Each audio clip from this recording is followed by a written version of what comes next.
গেল এই মাহফিলে হাজার হাজার সাহাবা বসে আছে যারা আল্লাহ নবীকে দেখেছে, আল্লাহ নবীর নূরের জুবানের কথা শুনেছে, আল্লাহ নবীর পিছনে ইক্তিদা করে নামাজ আদা করেছে, আল্লাহ রাসূলের জন্য নিজের জান কুরবান করে দিয়েছে।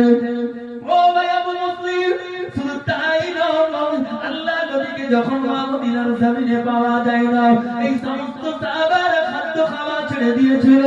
আল্লাহ নবীর ইন্তেকালের পরে এই সমস্ত সাহাবারা 3 দিন ওনারে কোনো হাড়ি চড়ায় না। এদের থেকে কি তুমি ঈমানে বড়? মুসলিম বলছে হুজুর না, আমি বড় না, তবে আমার ঈমান বলছে, আমার ঈমান আমাকে গাওয়া দিচ্ছে আমি আবু মুসলিম ওদের মোকাবেলা বাহাসে আল্লাহ আমার নবীর সম্মান ইজ্জতকে বাড়িয়ে দেবে। আমি আবু মুসলিমের জন্য কখনো কমাবে না। জোরে বলি, জোরে বলি সুবহানাল্লাহ। তুমি কি পেয়েছো? আবু মুসলিম জবাব দিচ্ছেন, আল্লাহ নবী সাহাবা আমিরুল মুমিনিন শুনে রে, যেদিন আমি ইয়ামান থেকে এসে আল্লাহ নবীর নূরের হাত ধরে কালেমা পড়বো বলে এলাম,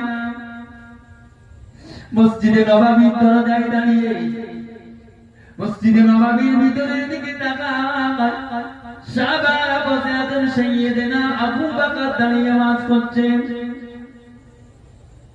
আমি আবু মুসলিম মনে করলাম উনি আখির জামানার নবী। পাশের ভাইকে জিজ্ঞাসা করলাম, ও ভাই উনি কি নবী? ওই ব্যক্তি বলছে, বুঝতে পেরেছি আপনি নতুন। যখন নবীর কথা বললাম, ওই সাহাবী দুই চোখ ভরা পানি নিয়ে ঝরঝর করে কাঁদতে লাগলেন। কে বাবা আপনি? কে আল্লাহর বান্দা? আপনাকে চিনতে পারি না। ইনি নবী নন, ইনি রাসূল নন, ইনি রাসূলুল্লাহ সাহাবা, ইনি আবু বকর খলিফা।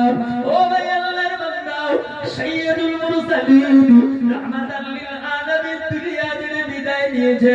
সেই নবীর চোখের যন্ত্রণা আজও আমরা ভুলতে পারি না। ও ভাই আল্লাহর বান্দা, আপনার বাড়ি কোথায়? কি কারণে এখানে এসেছো? তোমার মনের উদ্দেশ্যটা কি একবার বলো। আবু মুসলিম বলছেন, ভাই আমি এসেছি রাসূলুল্লাহর হাত ধরে কালেমা পড়বার জন্য। আল্লাহ নবী যখন নাই, আমি আর কালেমা পড়ব না, বিদায় নিয়ে চলে যাই। ও আল্লাহ নবীর সাহাবা আমার এমন সময় আমার অন্তর্নিহিত একটি দাওয়া এসে গেল। কে যেন আমায় বলল, ওরে আবু